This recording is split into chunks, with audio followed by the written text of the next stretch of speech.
Hello, hello. Welcome back. It's Toni here.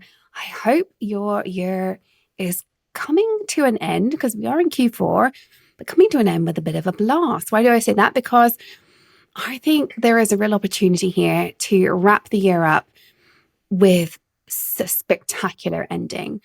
And I'm certainly starting to have these conversations in my business, but also with my clients around what are we going to do to make 2023 really wrap up with a bang. So I'm hoping you're thinking that way too.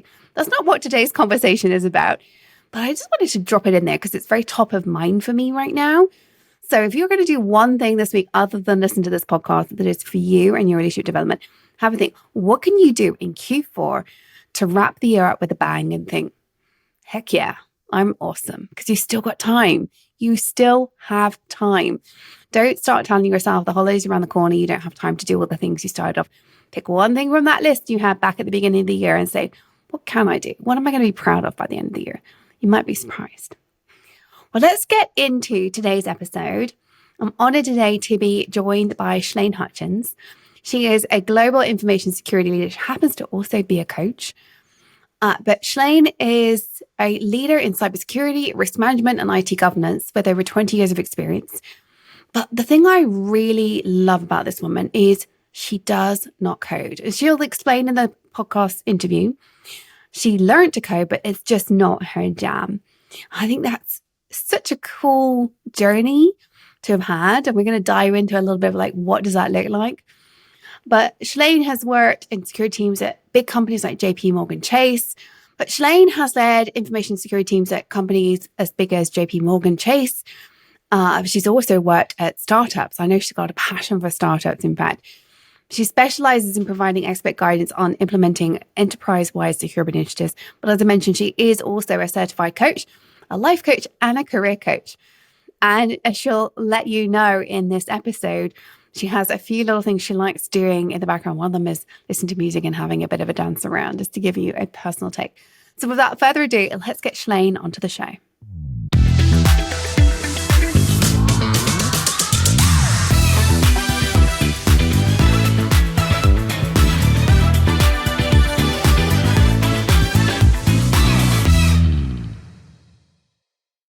Welcome to the show, Schlaine. It's great to have you here. Thank you so much for having me, Toni. I would love to start this conversation with what you told me about when we first met, which is your career journey. In particular, those highlights and lowlights that I ask every single guest on the show about, but how you came to be in cybersecurity as a leader, because your journey is very unusual. Yes, it started sort of unintentional. I've always been a part of IT. I have my undergraduate degree in electronics engineering because I just like figuring out how things work. And from there, I've always had a job or a role that used a computer or surrounded a computer. I worked in a data operations center doing backup tapes and printing off reports during the third shift, by myself at night. I've worked on the help desk supporting people with their laptops and repairing them and sending them out. I've worked in customer service roles, taking phone calls and entering things in the computer. And from there, I moved into kind of a systems administration role where I was granting access, user access and permissions. And then I met a young lady who was an external auditor for our organization. And she said, "Oh, you'd be good at this IT auditing." I had no clue what it was. So I did some research on it, saw that there was a certification, and took the exam and passed the exam. And then I was able to apply for and get a job in the internal audit department. And it was from there I was able to look at an organization very differently and see things from a different lens, from kind of that high level lens. And I got to see how IT and technology supported business processes. I got to work with other financial and business auditors to understand how those business processes flow. And so I was responsible for the technical controls around things. And that just kind of excited me again around, oh, wow, this is something bigger than what I just thought IT was. From there, that's when kind of the CISSP, CISSP certification came into my purview. And I sat for that exam, and it took me three times to pass it. So for those listening, it's not an easy one. It's not supposed to be, but when you earn it, you know you earned it. Um, but there were still no jobs that were related to security. Mm, And so things at that time were called information security because we weren't really all that connected to the internet. And so how I kind of morphed into this cybersecurity space is because once businesses started using the internet more and things started to be exposed to the internet, it became this new sexy term, cybersecurity. And so I've stayed in the audit space for a while, but after the certification, never really got a role that had security in the title. I was a risk manager, risk assessor, risk advisor, vendor risk assessor, things like that. And it wasn't until I moved to a smaller organization that was like a startup, a healthcare startup organization, that I had a job that had security in the title. And I started there as a security specialist. But I took all of my experience from my past working in larger organizations like financial services organizations, large pharmaceutical manufacturing organizations, insurance organizations, and I brought that into this new startup firm. And it was there that I was able to help build out processes and build the things that were missing because they were a startup. And mm. I started out as a security specialist. I moved to security officer because they were in the healthcare space and you needed a designated officer. So I became the external facing security expert for the organization. And then I moved into the director of information security role, director of governance, risk, and compliance. And it was there that I really found my sweet spot of building and growing a team and taking all the experience and working with super technical people to help build out this function. And I ended up being responsible for risk management, security operations, IT audit, security investigations, and security awareness and training. And it was at that point that I'm like, wow, this is like a whole thing. And I really, really enjoy it. I love this story so much because yet again, we have somebody on the show who has an unusual path. You didn't train in cybersecurity. I actually think it's somewhat hilarious that cybersecurity is now very Yes. sexy, as you put it. Yes. I've seen this with so many things. You know, data science was a thing in my career where I was like, wait, I'm doing data science, but it wasn't a thing. And then suddenly it became sexy and then you could get a qualification in it. But I never got a qualification in data science. um, but I think your story epitomizes what I see so often, which is so many of us rise by just figuring out a route that works for us, Mhm. that's exciting to us, rather Mhm. than following this very prescriptive path of, I know who I want to be in 10 years' time. And this is the one route, which I think so many of us start our careers with. This is the route I have to take, otherwise I'm a failure. And I certainly work with Mhm. women who are adamant that they've got to do these 10 steps. And I'm like, do you really? Mhm. Mhm. And I Mhm. love your story because it's very, from the sounds, it's very organic. It It's happened to is. you, but you've also been intentional about the steps you've taken. Is that a fair assessment? That is fair. I think I was part of that population of women who, you had to have your path charted out or else you were not a success. And even though I charted my path somewhat, for me, my personality is to do research and find things out for myself Mm, because I didn't have those other leaders who were available to me to say, oh, well, this is the direction you should go, or this is what you should do next. Even thinking back to when I first started my college experience, I had teachers and instructors tell me they wanted me to go away for college and live on a campus and have the mm, whole college experience. And I chose to stay home because I wasn't ready for that. And I wasn't ready to leave my mom. I wanted to have my vehicle and my car and still drive. So I chose to go to a private university and get my degree in mm. electronics engineering and just go from there. And I just kind of thinking about that, it's like, oh, well, I did really choose my own path, but I chose what was best for me at the time. I love that too. 'Cause it's so funny you say that about going off to college. You know, that's the thing you're supposed to do. I've heard that narrative so many times. Hmm. I was desperate to leave home. I was so ready. Like, I love my mum and dad dearly, but no, I was totally ready to leave home. Funny thing is, the week before I freaked out. But but my mum said I was ready to leave home about 3 years before I actually was allowed to. So. Mm-hmm. But there was certainly a story in my world, the people I was Mm-hmm. exposed to, particularly my parents, of going to college is the thing, right? You need Mm-hmm. to go and you need to live away from home. Subsequently, where I went to study, there were a lot of kids who didn't leave home, who stayed living at home because that was, I moved 300 miles away to go to college. But, at the University of Edinburgh, where I studied, there were a lot of people who stay home to study because it's more affordable. Mm-hmm. And that really flipped my narrative because a lot of those, they were so driven. Like this was the only possible way they could get an education.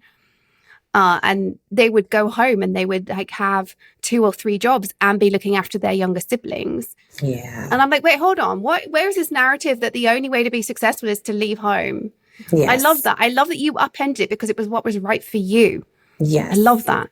Yes. And even choosing my degree, I chose electronics engineering because I didn't want to be siloed into just one particular field like Mm, business or accounting or finance.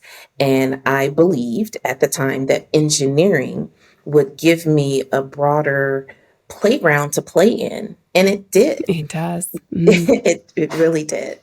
No, I think to some extent, I think some of those qualifications, they give you the ability to learn and adapt because Hmm. almost certainly what you learn at college, correct me if I'm wrong, but is already out of date, right? Like it was out of date. Hmm. I feel like my degree was out of date the year I graduated. Oh, yes. Oh, yes. Well, then it was like in college, of course, I was one of only 2 women in my Mm, program hmm. and one of only 2 African Americans. So, of course, with that limited scope, it's like, okay, what type of job will I be able to find when I graduate? Hmm. Well, part of the degree did require coding, and I discovered that while I could do it, I did not enjoy it. Mm, And so, I speak to a lot of younger people wanting to, pivot into the IT or pivot into tech, and they're taking these coding I know. classes and they're software engineers. And I'm like, that's great if that's what you enjoy doing. However, throughout the entire span of my career, I've never had to code, not write one piece of code. I understand it. I know how it works. And if I wanted to learn it, I could probably pick it up relatively quickly. Mm. But I specifically choose not to because it was very frustrating to me. Oh, I hear you on that. Like, although my first career was programming, I was never a superstar at it. I always joke with my husband. I think he's a superstar programmer. I'm slightly biased because he's my husband, but I was never going to compete with that. Right. But I found my lead, it was my leadership was my superpower. And I Mm. think a lot of the time we forget that there are so many roles. One of the most amazing women I've coached over the years has a degree in, I think it's in theatre. It's Mhm. nothing to do with technical work. And yet she's one of the most extraordinary product people I've ever met. Mm. Her understanding of product and engineering is just the way she talks about it. I'm like, oh my gosh, like you inspire me every day. If she's listening to me, you know who I'm talking about, lovely. And she inspires me. She really, really does. And I think I wish more of us heard that. I really do. Yes. You don't have to have all these things in order to be a particular thing. Ask yourself, do you need that at the end? Yes. Which brings me back to something you kind of mentioned in passing at the beginning there, in that you mentioned, not necessarily having this really clear path to success, but I also know that you are a certified career coach and a life coach as well. Yes. And I certainly, as a coach, I'm a big advocate for like, let's put a plan in place because if it makes you more strategic with our limited resources and our limited time. So if you were coaching yourself, what would you say? Would you do anything differently? What would you say to yourself? I think I would tell myself, you're doing it right. Because as I navigated through this journey, my career and my life, I was doing things out of sheer survival, sheer Mm. necessity. Let me just interrupt you for a second, if you don't mind. While we're having a great time with this discussion, I'm certainly having a blast. I just want to ask a favor of you.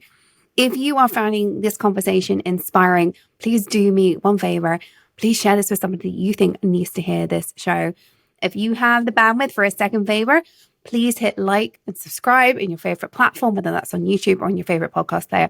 The more likes and subscribes we get, the easier it is for us to reach more people and hopefully to change the world. Thank you so much. I needed a job. I needed to make a certain amount of money, and this was the way I could do it. I have my degree, and how can I utilize this degree, right? I've invested these years in college getting this degree, so it's going to have to pay off in some way, shape, or form. And how can I position myself using this degree to get the type of role and the job that I want, making the income that I need to make to support myself and my family? So it was literally survival, but talking to my younger self, I think I would encourage her and let her know that you're doing it right and it's okay. No, I love that. Well, actually, let's touch on that. You clearly believe in yourself, right? And this is when I first met you, this is the thing that really stood out to me. I would say it's your superpower. And I think it is a beautiful thing because so many of the women I work with do not believe in themselves. Yeah, life throws us a lot, right? Yes. I think it beats us down a lot. So what would you say has given you this ability to believe in yourself that so many of us lack? Like, do you agree that you're unusual? Well, when I'm pumping myself up, yeah, I am all of that in a bag of chips.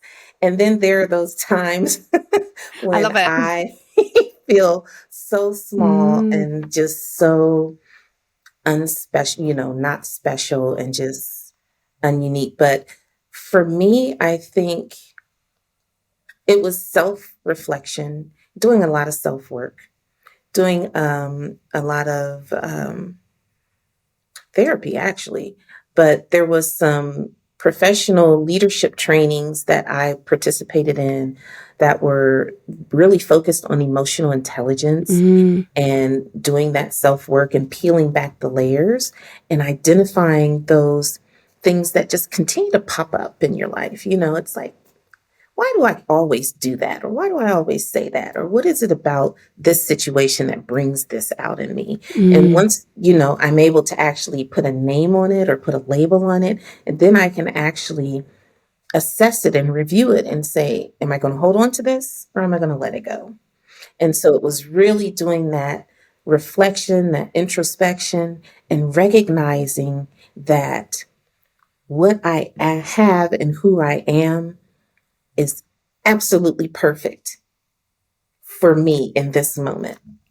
I love that. For me in this moment, I think so many of us, if we added that qualifier to our self-doubt, it would just shift that internal narrative. And listen to you is fascinating because the first time we met, I was like blown away with like, this woman, she's got it, she has it. And you've just admitted to us that actually there are times when you feel small and not special. And so many of the women I listen to the show will resonate with that. I certainly do, right? I think a lot of people think I've got it all together. And I'm pretty open on the show. I have immense amounts of imposter syndrome. I just know how to recognize it and deal with it now, right? But it's still there. Oh, yeah. And can I just interrupt you right there? There was a wonderful article in HBR, and I'm not going to get the author's names perfect, but it's called "Stop Telling Women They Have Imposter Syndrome." I read that. And that kind of annoys me a little bit at one's level, but but it totally resonated with me because, again, it brought out two things that stuck with me. It's like you have a disease and then you're a criminal. And it's like, oh my gosh, no, I'm not a criminal and I don't have a disease. And feeling unsure and uncertain about ourselves in high pressure situations is absolutely normal. We get to normalize that and say, okay, today I'm nervous. And, what are the tools that I have in my toolbox to help me when I'm nervous? What are those things that I do? Like preparing before a big presentation or an interview or something, I put on my favorite song and music and dance around to get my energy flowing and Mm-hmm. pump myself up. If I'm on a call that I know I need to be very present and very alert, I use a standing desk. I rise and stand up so that I can rise to the occasion. But it's really being conscious and intentional about how I want to show up in that moment. And then, Mm-hmm. to be completely honest and transparent, I am an introvert, complete introvert. I can do without other people all the time. Like at home, close my doors and windows and just veg out on Yep. TV without a problem. However, I also know that I need other people, and sometimes it Mm, requires me to be in front of other people and it requires me to give, and that takes a lot of energy. And so I get to fill myself up with self-care and taking those moments to kind of just build myself up before I expend that energy to give to others. Because mm-hmm. even what I found in my coaching and life coaching, career coaching, is that that's what actually ignites me and fuels me, is being able to give and share with others. Yeah. Oh, you speak my language completely. Fellow extreme introvert here. Like whenever I do a Yes, personality test, I'm so introverted. I'm like almost off the scale. I'm like, how do I function? And nobody quite believes it. Anyway, right. it's fun. Okay, let's talk about the difference between management and leadership, because I also know that this is something you're very, very passionate about and why we need both. Yes. And also what that means in the context of your career as a cybersecurity leader who doesn't code. So tell me, Mhm. why are management and leadership both needed, and how do you use that differentiation on a daily basis as a leader? Right. I believe that the difference between management and leadership is that leaders set the vision and set the context and invite others along on the journey.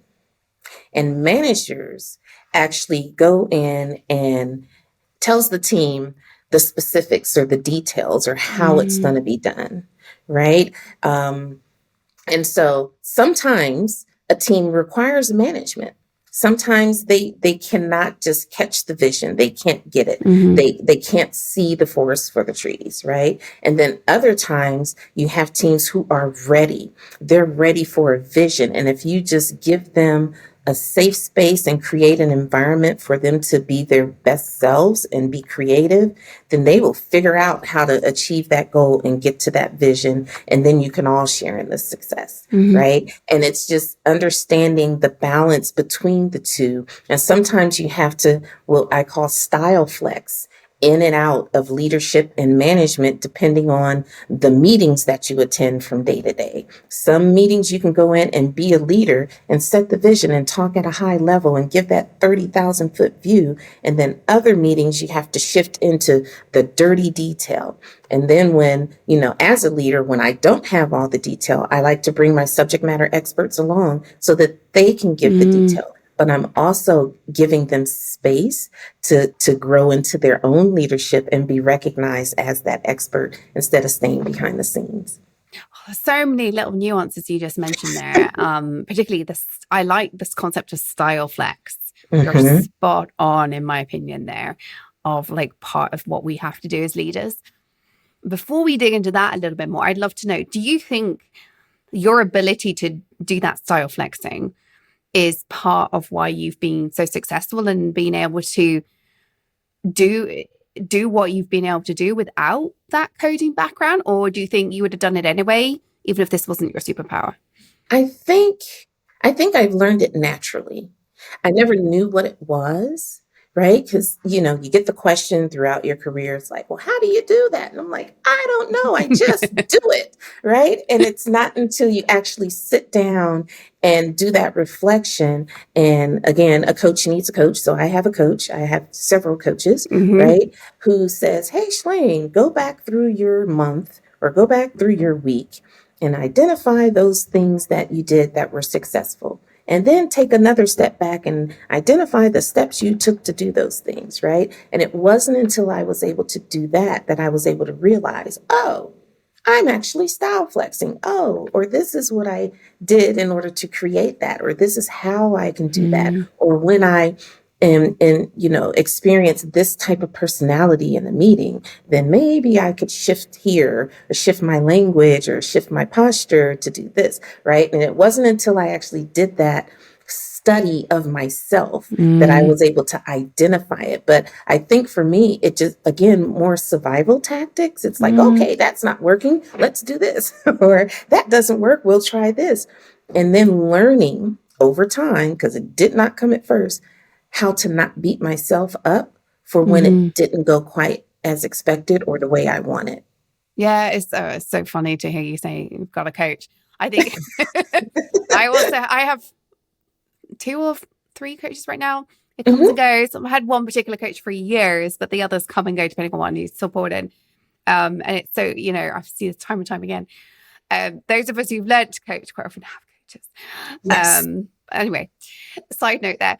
I would love to spend a moment digging into the fact that you're a Black female technical leader. Mm-hmm. Sadly, you're a bit of a unicorn. Mm-hmm. And, there are people out there that say you're always going to be a unicorn. Mm. And I really, really hope that we can make a change so that that's not true.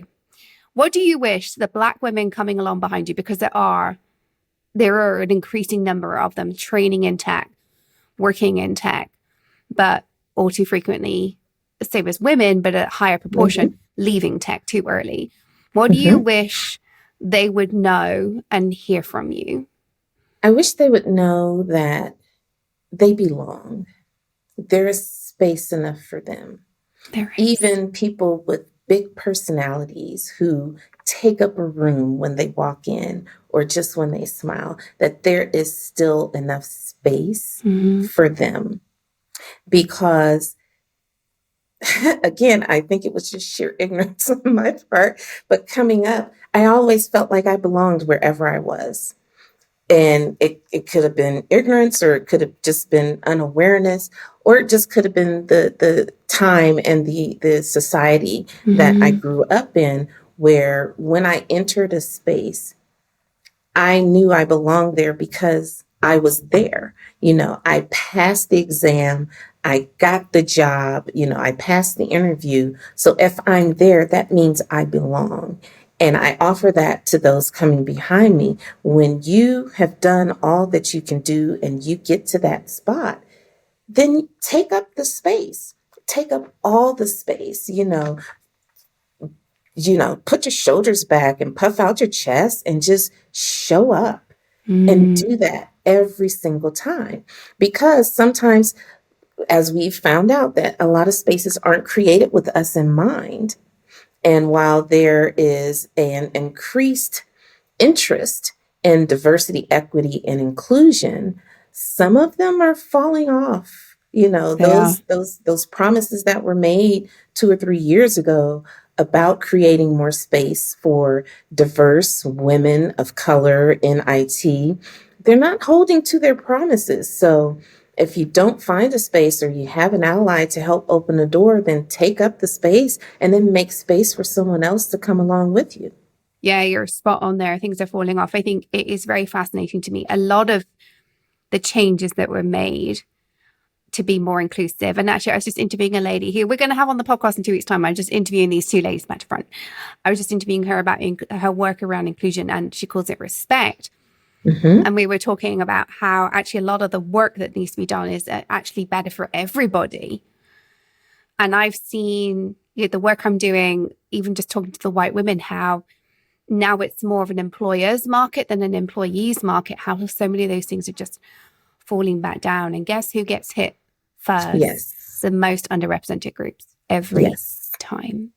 Every It's time. bad for business, because Mm-hmm. you and I know this, bad for productivity, bad for attracting and retaining your top talent. It's just bad all over. Mm-hmm. Breaks my heart. Well, what I would just say is I am delighted for the human race that you felt able to belong, because whatever the reason, you are going to be somebody who is shining a light for somebody who doesn't feel quite able to belong coming along behind you. We need people like you. So thank you. And Thank you. it's, yeah, sadly we don't have enough of you, but You're going to make it easier for somebody else coming along behind you. And I do think that is part of the work we do in whatever way we're underrepresented is please make it easier for those coming along behind you, please. So obviously I have an audience here where I know a lot of my audience is white women, but they do, because I talk about this kind of stuff on the podcast all the time, they do care deeply about equity, diversity, inclusion. And now I'm going to start saying respect as well, not just belonging. Yes. So what do you wish the women listening to this podcast were doing to be a better ally to Black women?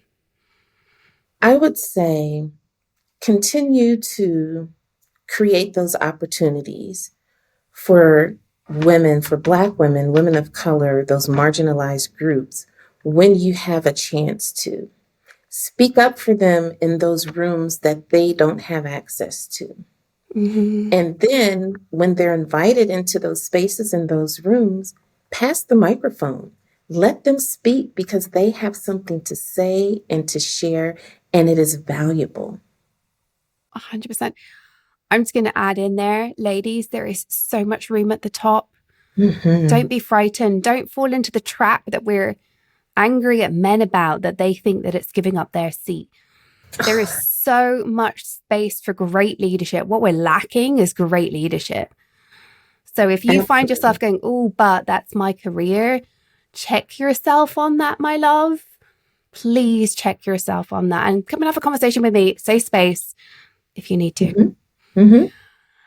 What would be your number one piece of advice to a woman in tech considering pivoting her career, potentially pivoting into tech, taking her next career step and thinking, gosh, do I need to do a boot camp? What would be your number one piece of advice for her? Wow. I would say, look at the skills that you already have. Not just the jobs that you've done, but the skills that you've acquired.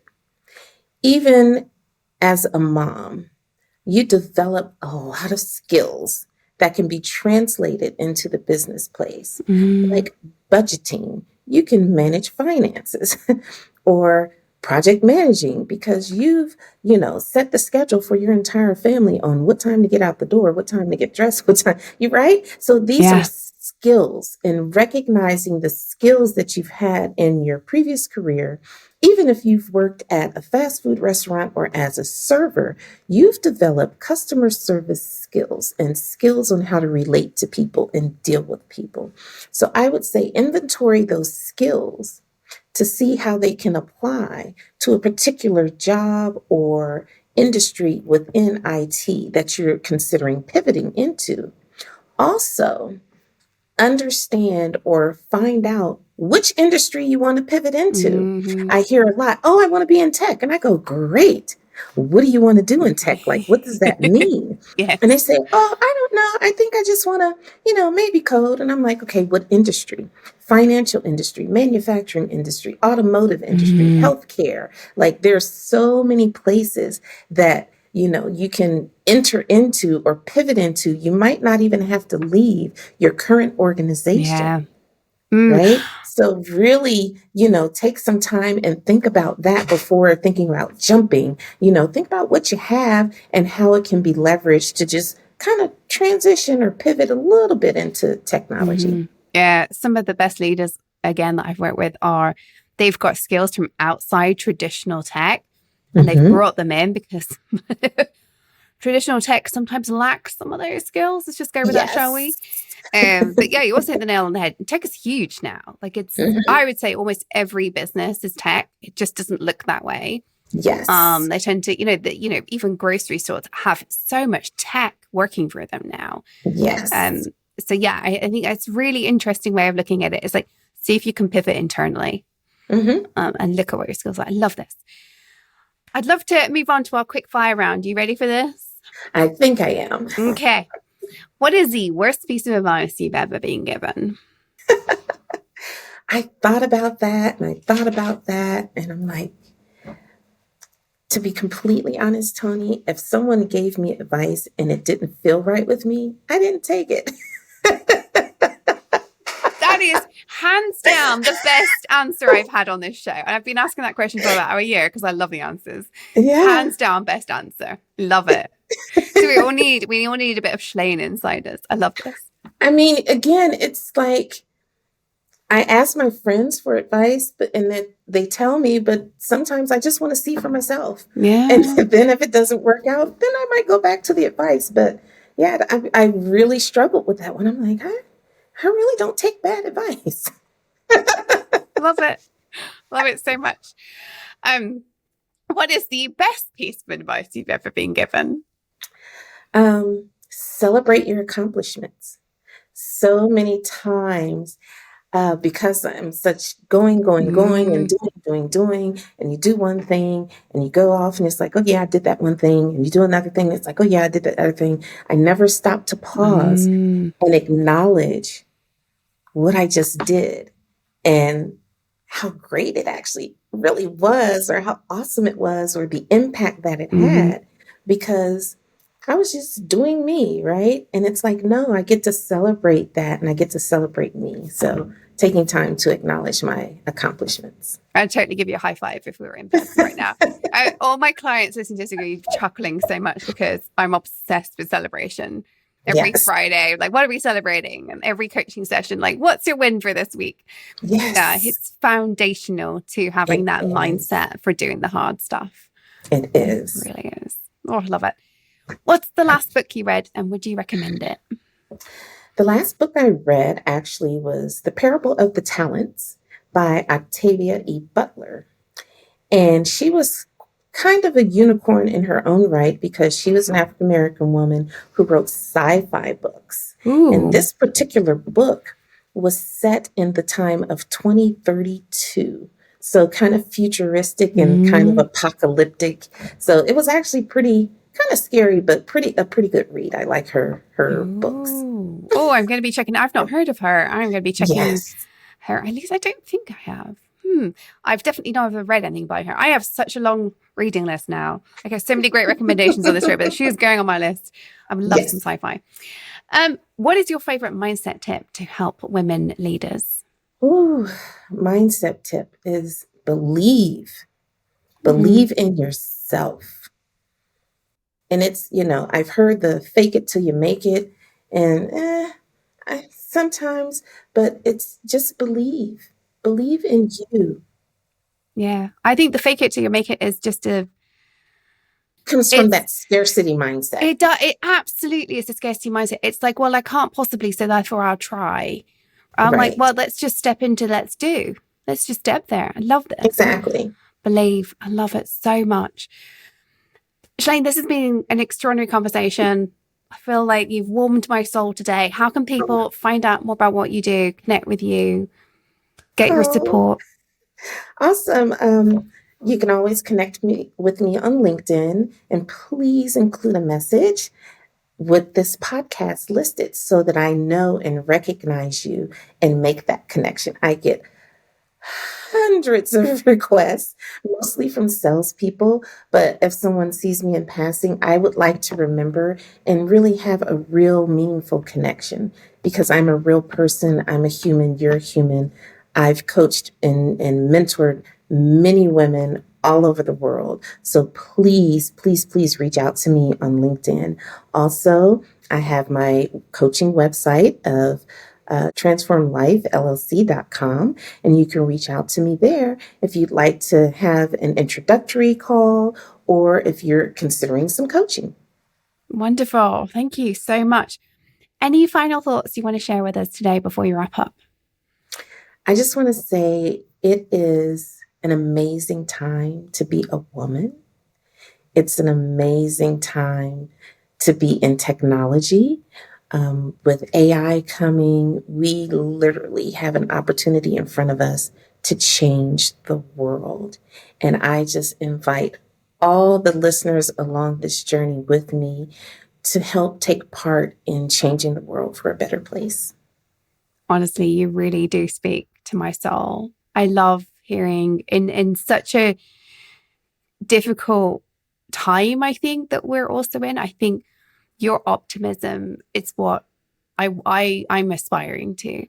And I think the world would be a better place if more of us had this outlook. So thank you from the bottom of my heart for joining us today, for sharing your Thank words of you. wisdom. And Thank you for having me. it's my pleasure. Listeners, I hope you are feeling as inspired and hopefully optimistic as I feel after this conversation. But as always, stay on your tech leadership game, follow your dreams, because the world really does need that uniqueness that you bring as a leading woman in tech.